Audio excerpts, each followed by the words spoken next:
What's up, everybody? I want to make a short video, even though it seems that I've never made a short video. In the 500 almost videos that I've done, I don't think I've ever done a video that was 5 minutes or less, to be honest. At least not regarding Pokemon.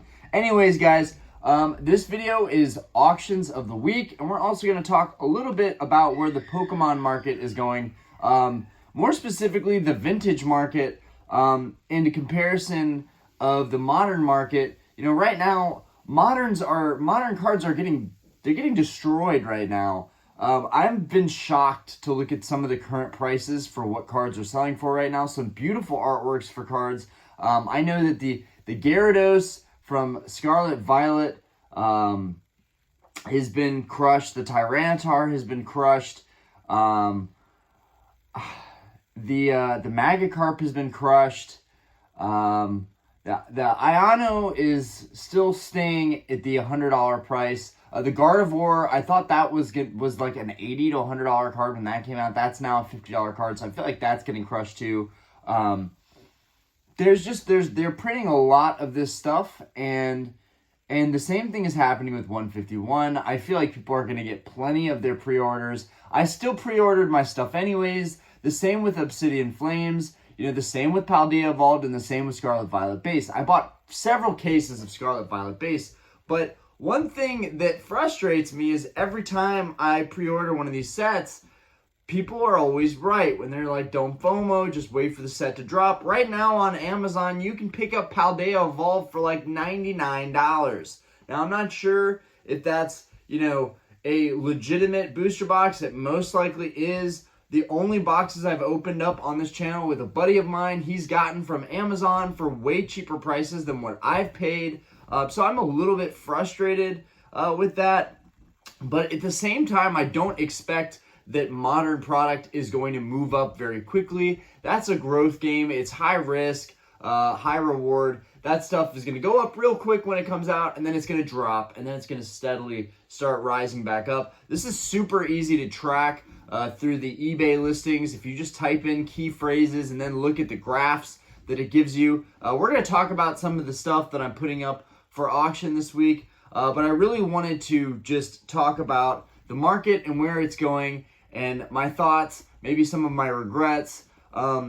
So I've been heavily focused on, buying more modern cards. You guys have seen in the last couple mail days, I have picked up a boatload of, we've had Sun and Moon GX cards and trainer galleries. We've had full arts from XY, black and white. We've had secret rares. We've had a little bit of everything from the more modern generations. I haven't picked up any alternate arts, which really is interesting because if there's something that I would be investing in as far as modern Pokemon product, it should be high-graded alternate arts. I mean, really, guys, I think that's one of the best things that you can do in this hobby right now is just buy the alternate arts. I mean, I don't think you can lose winning bids on like PSA 9, PSA 10 alternate arts, even though the PSA 10 price is a really big jump, and that's why I pretty much have no cards that are PSA 10. I have my first PSA 10 on the way, and it's actually a Brock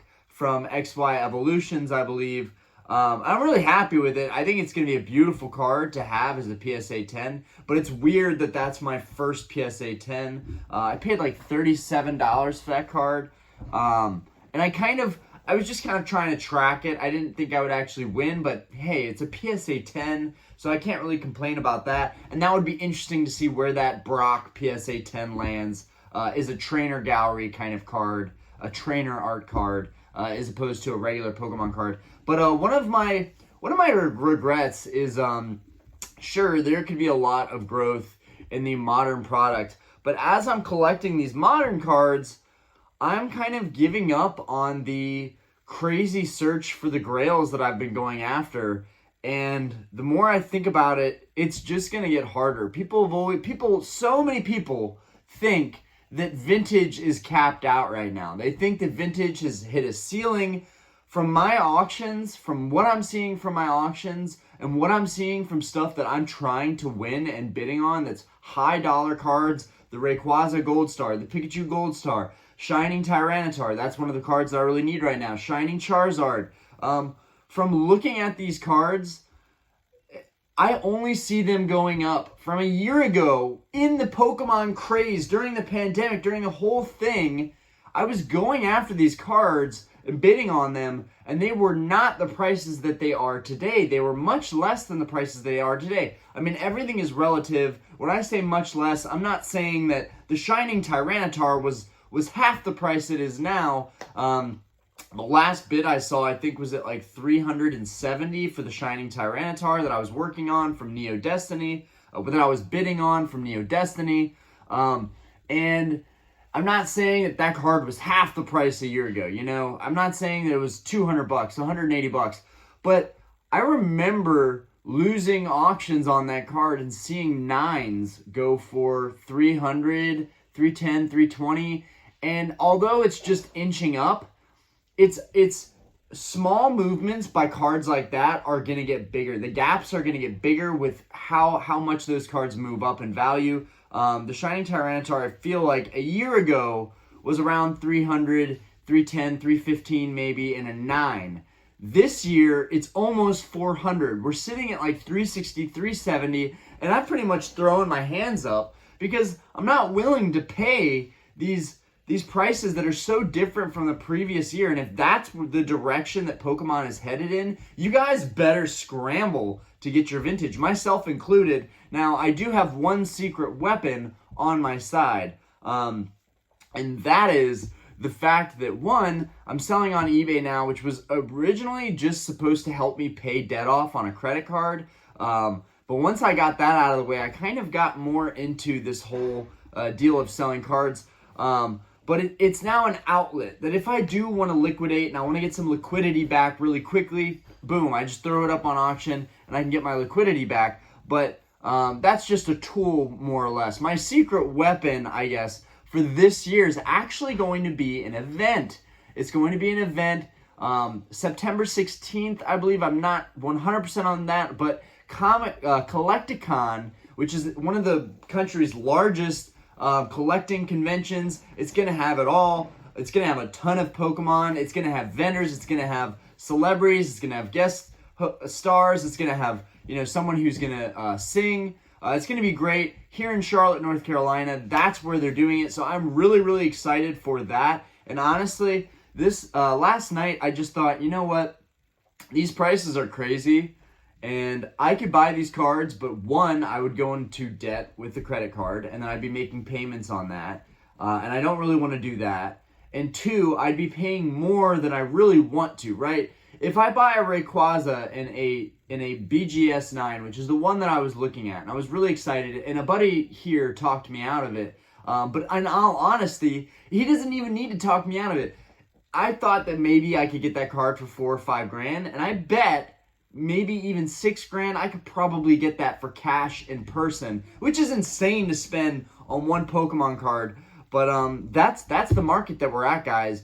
It's getting insane, and I honestly feel like cards like the Latios, we've talked about Sun and Moon a lot. Cards like that, those cards, in my opinion, have capped out for a little bit. They have moved up so quick and corrected so quick. I don't think that there's much movement there, but I think we're all so hyped up about the modern stuff that we're ignoring that vintage still has growth opportunities. For example, the first edition Charizards that I bought last year, I bought 2 of them. They've both gone up in value a good little bit, not a crazy amount, but if I pick those cards up for $4 grand, and after tax and shipping, it cost me about $4,400 a card, and now those cards are regularly selling for over $5 grand. Now, granted, you're going to deal with fees from eBay. So really, after fees, at this point, I would be breaking even on getting my money back out of those cards. But it still shows that there's a lot of growth to be had with those super OG cards. And the same can be said for the Crystal cards. The same can be said for the Shining cards and the Gold Stars. I have beaten this topic so hard. I've been always talking about these Grail cards because I'm missing so many of them. I have focused for so long on display stuff and my theme deck collection and completing the sets and doing the stuff that I feel like is really necessary for me to fill out, you know, my full collection. but I'm leaving those heavy hitters for last, and I'm really starting to regret that a little bit. I really feel like, I've talked about this in the Discord, I've talked about it with friends over text messages here in Charlotte, but so many people have kind of reminded me, like, Orion, the amount of money you've spent on all of these singles you've been purchasing to fill out your sets, master my sets, which I am nowhere near mastering my sets, but they're fairly filled out right now. I'm feeling really, really good about it. I've still got about 10 years of sets to make up. That's about 40 sets, not counting the special sets, stuff like Dragon's Vault and Hidden Fates. Those are special sets, and I'm not really including those, even though I should. They are part of those eras, but it's going to be incredibly difficult to go after that goal. And then at the end of it all, to buy those grail cards are going to keep moving up in value because they're scarce, because they are more valuable, and because everybody wants those cards. So right now, I think I need to pivot, stop ordering anything in. I've got a lot of great stuff that's came in. I'm very happy with what I've purchased. These mail day videos have been exorbitant. I have opened stacks of envelopes and bubble mailers. I have literally been sweating to finish those videos, and I definitely don't want to go through that again where I'm like pressed to make a video and it ends up almost being 2 hours long. Me frustrated trying to open stuff. Sorry, I just had a weird voice thing there. Yeah, I want to start going after grails, and I would tell you guys honestly, if I could do everything over again, I wouldn't change much, but one thing that I would change is I would go after those high value cards first. I would keep a collection that is beautiful, that is high value, that is simple, opposed to going crazy like I did, but it's in the past now. I wouldn't trade this display for anything, but I've spent so much money on boxes, on display stuff, on theme decks, on buying cards to fill out sets. I could have been doing two things. I could have been buying grails, or I could have been buying more sealed product. Those are two things I wish I would have done more. And despite the printing, despite the printing surplus and how much supply is out there for Scarlet and Violet, and continuing supply will be out there, I do feel like in a year or two, investing in sealed product now is going to pay off. People are not going to have these boxes in a couple of years.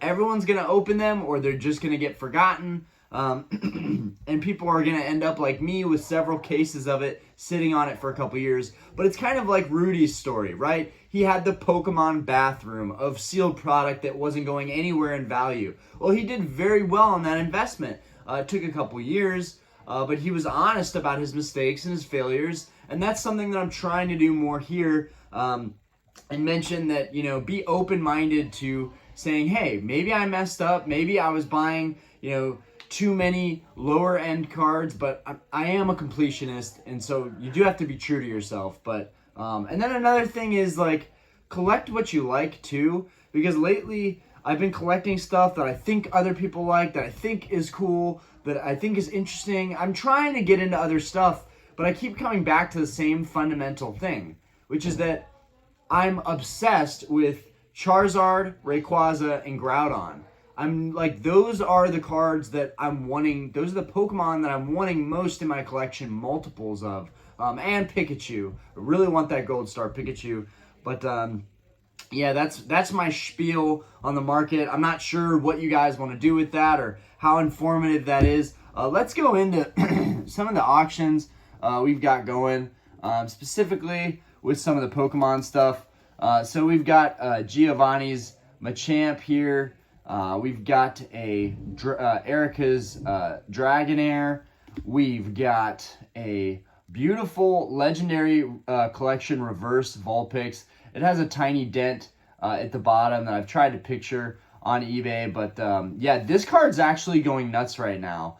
As soon as I put this up on eBay, it had multiple bidders. I was shocked by that. It does have a print line going through it. I don't know if that's like a cool factor. We've got this Lapras, good old classic Lapras. a base set Magneton that is very, very glossy and shiny. We've got a Misty's Tentacruel going up there.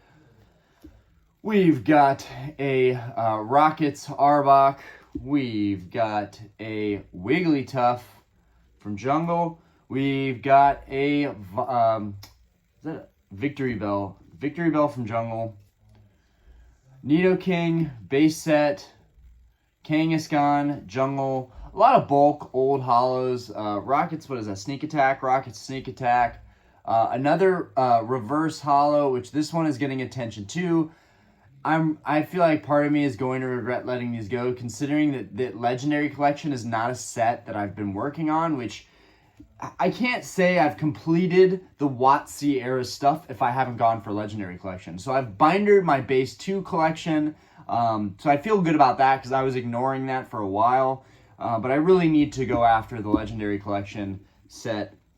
I need to backtrack a bit and do that. There's just so much to collect in Pokemon. It's so hard to keep up with it, both financially and mentally.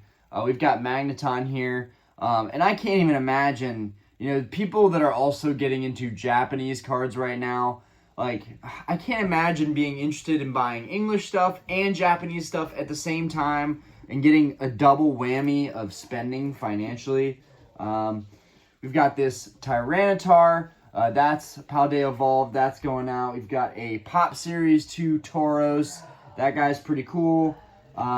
Since I got multiples of these full arts, this guy is getting sold. Beautiful texturization. Really want to highlight this guy. I think this card is super undervalued right now. Absolutely love this Gyarados. It looks so good. It basically looks like Shining Gyarados. It's one of the best full arts there is. I got a couple of these Mewtwo's, so I decided to end up putting one of these up. Really nice texturization on this card. I think it's extremely undervalued. I have 2 more, but I'm definitely going to keep those because I really like that card. And then, what else? We've got, I accidentally ordered this card that I didn't need. I actually already had this, I don't know when I got that Secret Wonders Raikou. I must have gotten it from a collection. And then this Cradily, I already had this Cradily that came in yesterday. So I had that guy. And then we've got a lot of trainer gallery cards. One card I want to talk about that I think is super undervalued right now as far as Radiants are concerned is the Radiant Alakazam. Now, I'm not just saying this because I'm biased towards Alakazam. I do think Alakazam is sick. I actually do have 4 more of these Radiant Alakazams, or 5 more, including my other one in the set. But I really, really like this card. I think that the purple really smacks with the Radiant style. And just Alakazam in general, and this just looks really good. So I'm interested to see how that card will do, even though I know it's not like a really high value card. This card I'm sad to be putting out, but I've already ordered a graded one. I really wanted to keep this for binding, but I'm going to end up trying to find another one. It has some indentions in it, and I'm super OCD. Just being transparent about that. But yeah, here's this guy. That guy's going up. This guy's beautiful. I think that these full arts are super undervalued right now. Look at that texturization. Oh, man. And it does make me happy, but I know for a fact that if I had the other Gold Stars or another Shining card coming in, or a Crystal Lugia coming in, or like a Skyridge Gyarados, or Skyridge Umbreon, or Skyridge Charizard, even though that's a Crystal card, I feel like I would be much, much more excited and happy for those to come in. Anyways, I'm going to close up the video. There's other stuff going up for auction. Ooh, I will mention, this will be the last one I'm going to mention. There's a bunch of other stuff, but not stuff that I feel like is worth mentioning and spending time on. This Arita is beautiful. It's competitive.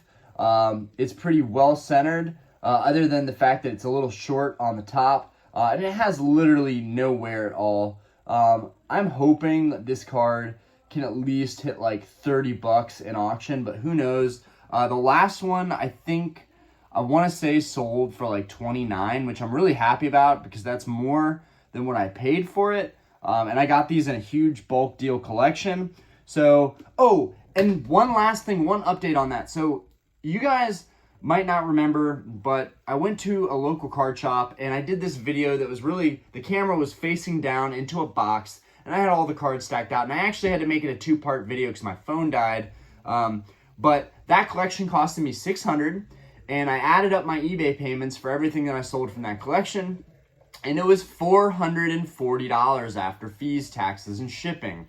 So that being said, I am very close to break even on that, and I still got to keep the Miriam, I still got to keep the Iono, I still got to keep the Miriam Full Art. So I got the 2 Miriams, the Full Art Miriam and the Secret Rare Miriam and the Iono Secret Rare. I got to keep several Radiant Alakazams, a Suicune from Crown Zenith, which I now have 6 Suicunes from Crown Zenith. I think that artwork is phenomenal.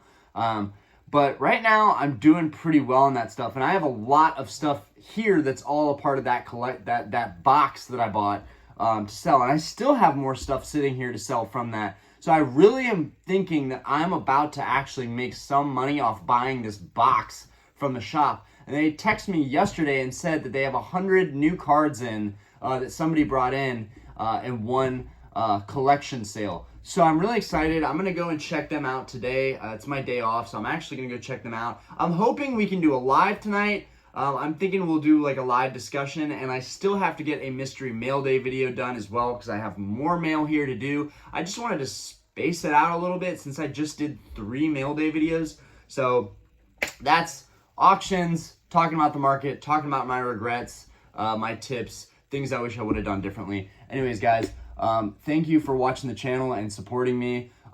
It's really exciting to see the channel growing a little bit every day and feeling like it's starting to get that growth back. Maybe the algorithms are starting to work with me again. Maybe it's just as simple as I'm posting more often. But anyways, thank you guys so much. You can see I cut my fingernails for this next mail day. I was in the yard yesterday, so they were kind of dirty, and someone left a comment on that. So I'm sorry that my fingers were dirty. I am a man. I do work. Fingers are going to get dirty. Anyways, guys, peace.